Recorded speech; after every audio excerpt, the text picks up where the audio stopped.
Sanctity, Dr. Zulkifli Abdul Razak, my rector of IIUM, Chairman Sanctity of Central, ladies and gentlemen, honorable and distinguished guests today. I would like, of course, to first thank the organizers for having me here today. And when I was approached to give the keynote address at this very timely conference, I was indeed most honored. And I truly believe that it is important for us to speak out when we can, especially when the world is suffering right now.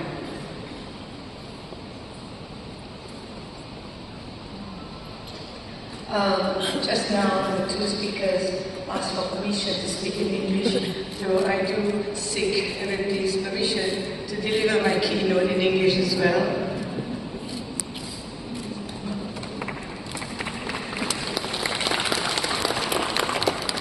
But I do not need today to remind you all that we are living in a time of crisis.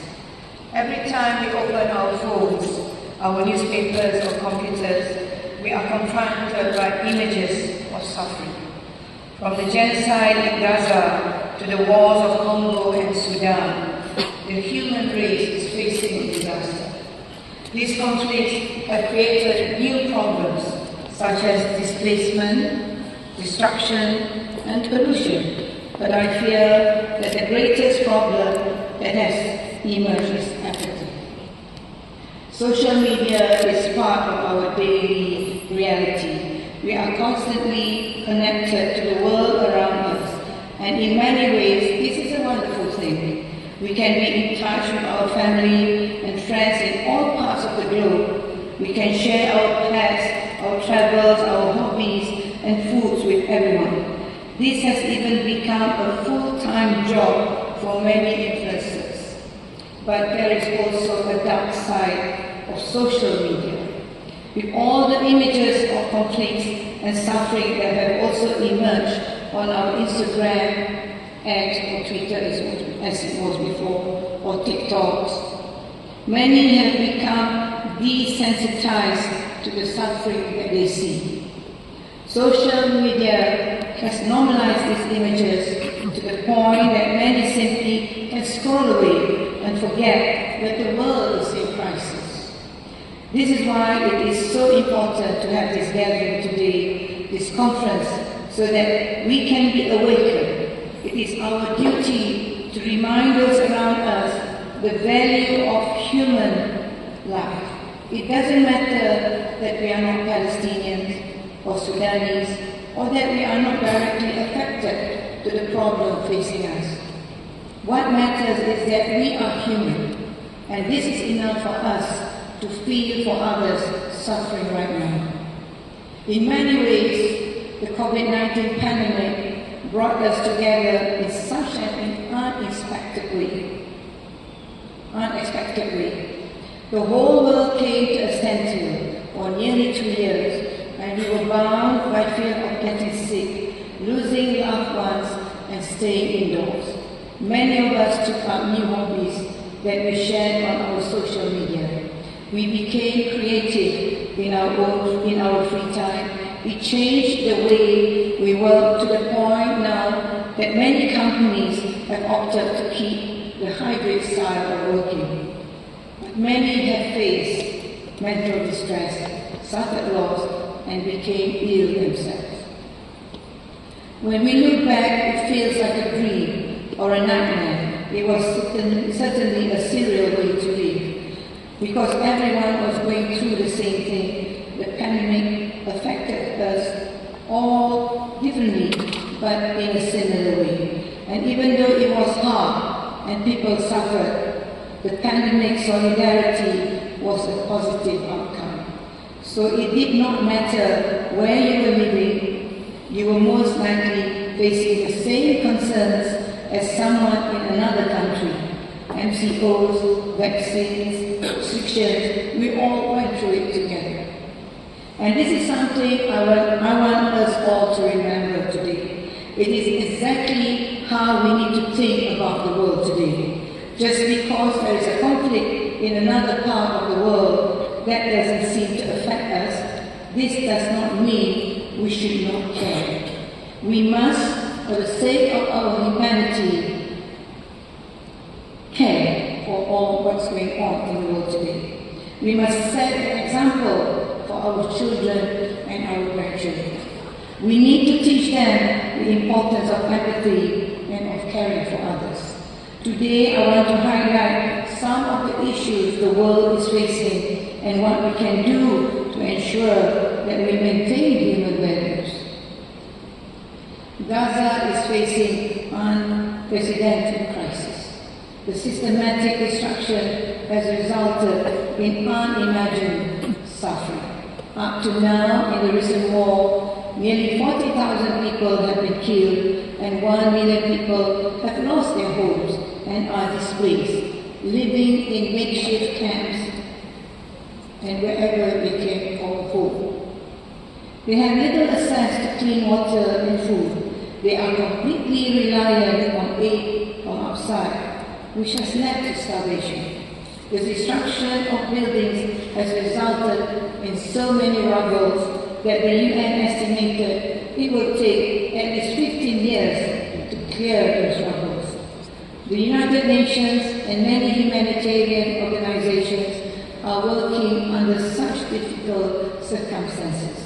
They are allowed into Gaza under a very strict schedule as dictated by the Israeli government.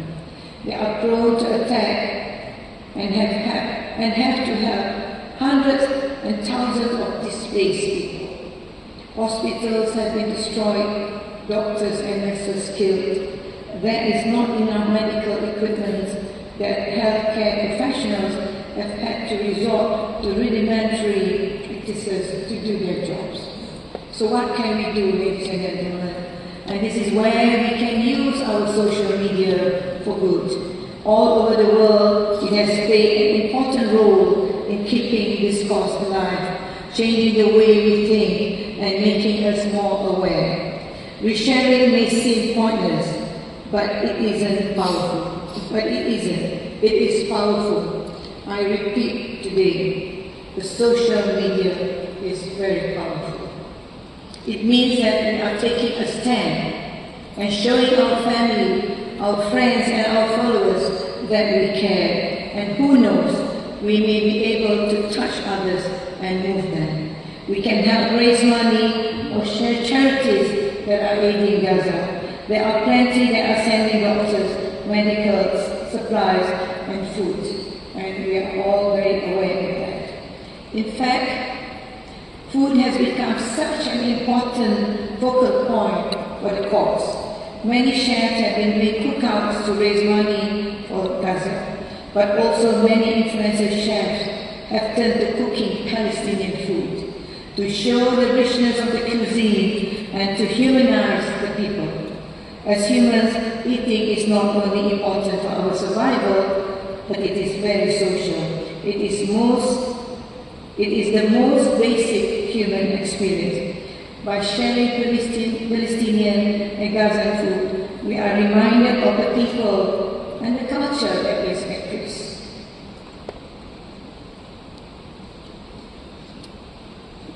With this, I urge you to educate yourself about the Gazan people, share what's happening there, and remind yourself that they are not just a statistic, but they are humans. They have feelings, they have a culture just like us.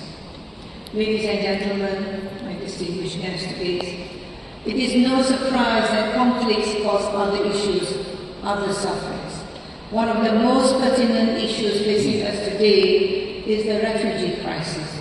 According to the United Nations Refugee Agency, there is an estimated 120 million displaced people in the world today. We cannot even imagine this number. It is more than 3 times the population of Malaysia. Every day we hear of people fleeing their homelands because of wars, economic problems, and even climate change. Today in Sudan, the International Organization for Migration has stated that 10 million people have been displaced because of the war there. In addition, 50 million are facing a hunger crisis and desperately need humanitarian aid. It is no surprise that most run away to neighboring countries to seek immediate shelter and help. Some try to find help in faraway lands. In Europe, boats arrive every day. In Turkey, in Spain, in France, Italy, and Greece, and they cross the Mediterranean under dangerous circumstances with only the clothes on their back, and many don't survive the journey. Those who do not survive are forced to overcome other obstacles, such as proving their refugee status, settling legally, finding work, and learning to live in a totally new country. Many refugees are children whose lives have been totally disrupted and have to leave their families behind. 48% refugee children remain out of school. UNHCR, this is according to UNHCR, July 2024. In addition, they face the stigma of the local population who don't have empathy for refugees or use them as scapegoats for their own problems. There is no coincidence that we see the rise of right-wing governments in the West as a result of the refugee crisis. And much of this stems from a lack of care from others. Even in this part of the world, we are faced by a refugee crisis. Displacement due to local conflicts have seen people fleeing to their neighboring countries. In Malaysia, we have around 190,000 registered refugees from all over the world. But it is sad to know that they don't always have access to help. Their lives are not easy and they face many issues, such as fear of deportation and living in limbo. It is important to highlight their cause and lobby our government to improve their access to help and to protect their status while they seek settlement. As ordinary humans, there is also a lot we can do to alleviate the refugee crisis. One way is to educate ourselves and people around us. We need to try and understand why there is a crisis in the first place. Many of us are blessed to be born and to live in countries that are peaceful and stable. From this position of privilege, it is our duty to sympathize for those less fortunate than us and to help whenever we can or when we can. One of the most difficult issues faced by refugees is integration, and often they don't speak the language and don't understand the culture and system of the country they have sought refuge in. This is where we can maybe help. We can offer language support and even aid charities that are dedicated to integrating refugees. I'm sure a simple internet or social media search will come up with ideas. This is where we can harness the simple but powerful human values of being empathetic.